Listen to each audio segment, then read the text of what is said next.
ngayon tayong lahat, buksan natin ating mga Bible dito po sa Galatians chapter 6.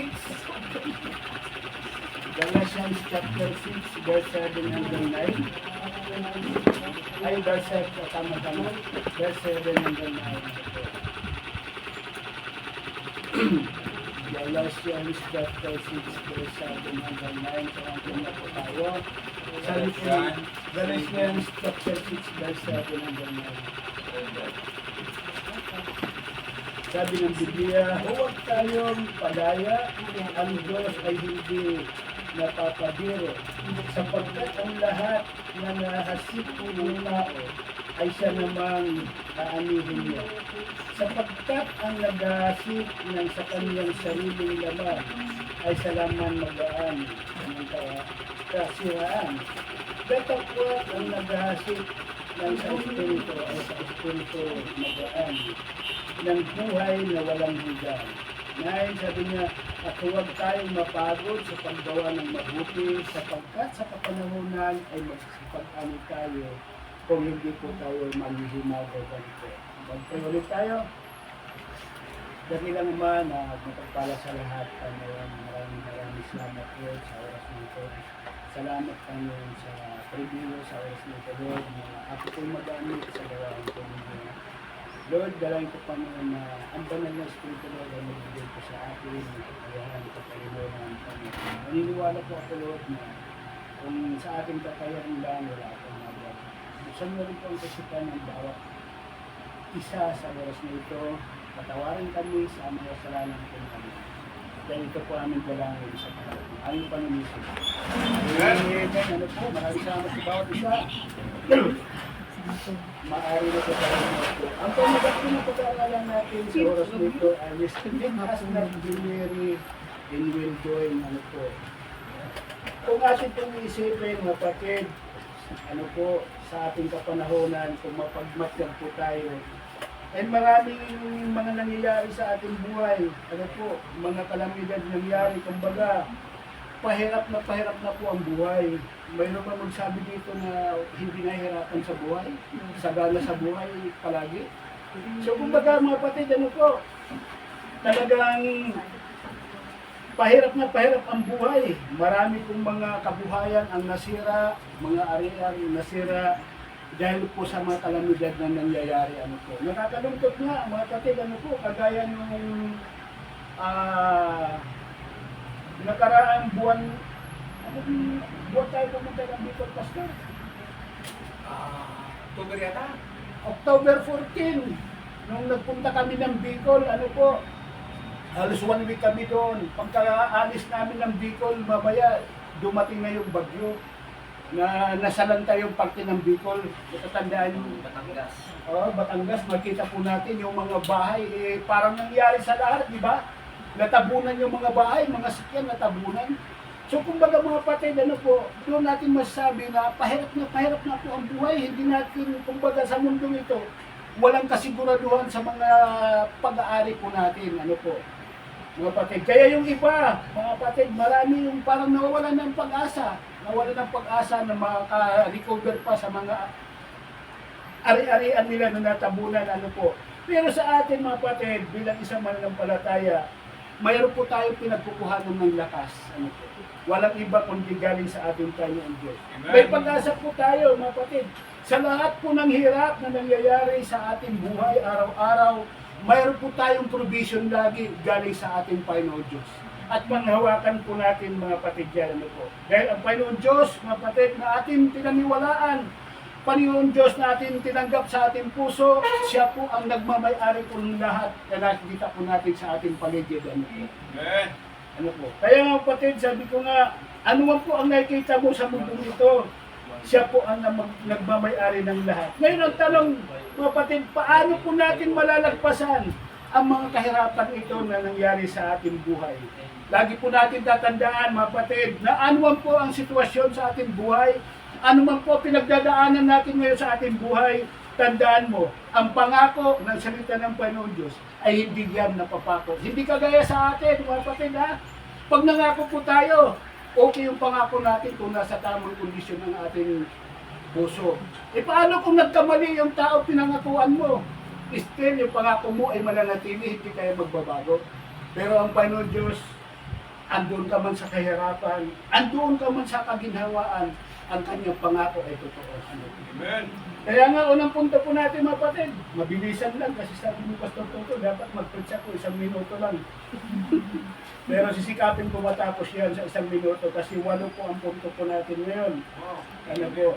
So, una, mga kapatid, sabi niya dito, let us not be weary in obeying the Lord. Ano po? Kung minsan, mga kapatid, ano po, dito po tayo nagkakaproblema, yung pagsunod po sa Panginoon Diyos, ano po, lalong-lalo na po, doon po tayo sa sitwasyon na, kumbaga, marami po tayong pinoproblema, marami po tayong pinagdadaanan, ano po, lagi po natin tandaan, mga kapatid, ang pagsunod sa Panginoon Diyos, mga kapatid, ay dapat hindi po natin yung panghinaan. Kaya sabi niya doon, huwag po tayong, ano ba ang weary? Di ba, panghinaan tawa?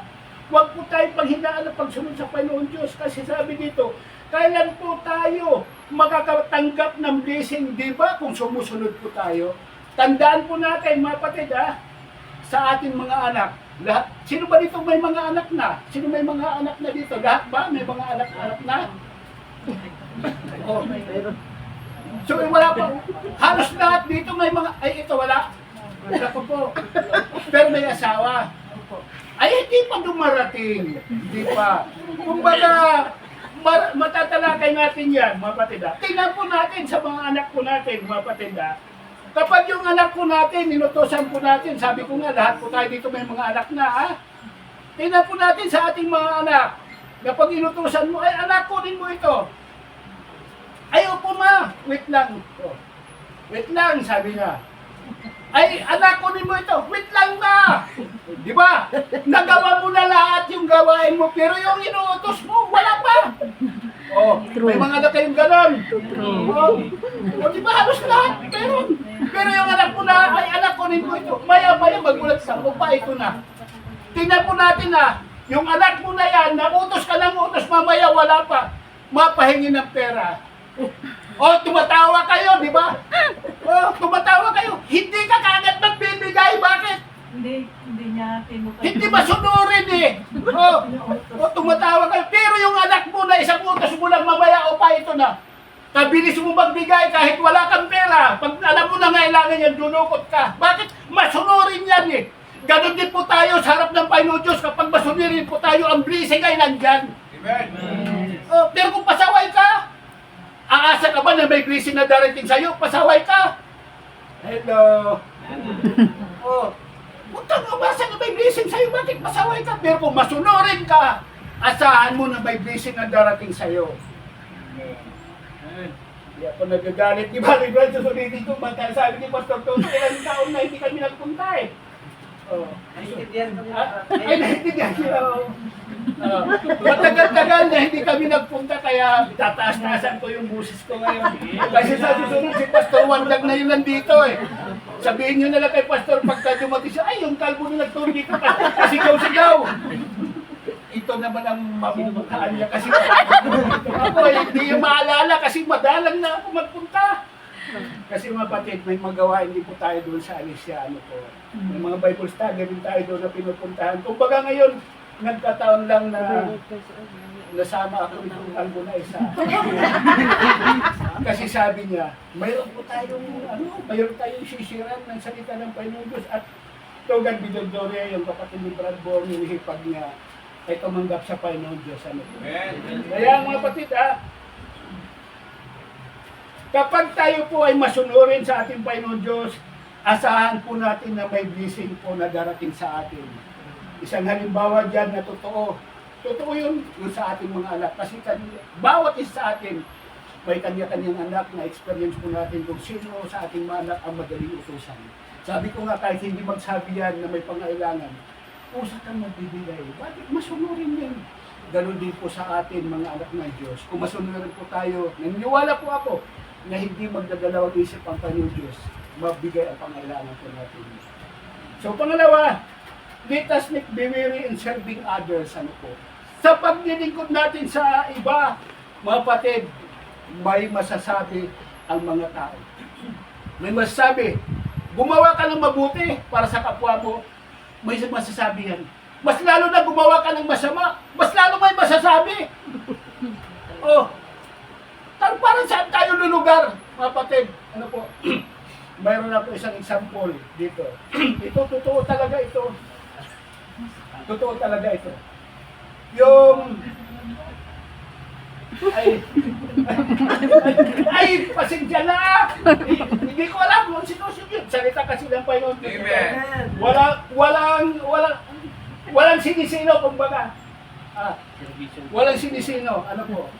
Mayroon akong halimbawa dito, yung pinsan ni Mrs. Yung pinsan niya nagpagibo doon sa Santiago, doon sa class, talagang mayaman din sila, may pera. So ngayon, in-invite lahat yung mga pininsan doon sa amin, halos lahat ng pamilya pumunta ng Santiago. Eh siyempre, dibo nga, may pera, maraming program. Hanggang sa nagutuman na yung mga nandoon. Siyempre, alam na unahin yung pagkain bago yung program. Di ba kadalasan program muna bago kainan. So kumbaga nagutuman na yung mga tao bago yung kainan. Mamaya, nag-post naman na sa Facebook itong asawa ng pinsan ni Mrs. na itong ganito. Pag-iimbita lang, nagutuman na. Kumbaga yung tao walang kasiyahan. Di ba? Pasalamat na sana dahil na-invite siya doon para makakain. Pero may nasabi pa rin. At hindi lang yun, ito'y totoo Ngayon ko lang, maaari hindi nyo kilala, pero ngayon ko lang ito yung sama ko din ng loob. Mayroon mga tao na ginawa mo ng lahat, kumbaga halos lahat ibinigay mo. Pero darating ang panahon, ikaw pa rin ang masama. Isang halimbawa dyan, yung Bible study namin dito sa San Manuel. Ang layo ng Alicia, bago makarating ng San Manuel, Bible study namin. Kami preacher lang pero masakit pa rin sa loob namin yung maririnig namin na hindi siya na-save dito sa Aurora, sa mga bago ka naman punta ng Bible School, imposible na hindi ka ligtas kasi yung Bible School, lahat yan ng mga taong Kristiyano. Tapos malalaman mo, hindi ka save doon sa church na pinanggalingan mo. Ako preacher lang, pero narinig ko yung balita na yung masama ang loob ko. How much more yung pastor natin na hindi lang espiritu lang binigay, pati sariling pera binigay. Pero hindi man niya pinakita sa akin na masaktan ang loob niya. Pero alam ko na nasaktan siya. Ito ang sinasabi ko, sa paglilingkod natin sa kapwa, may masasabi yung tao. At darating yung panahon na kahit ikaw, ginawa mo na lahat, halos kakainin mo lang, ibigay mo.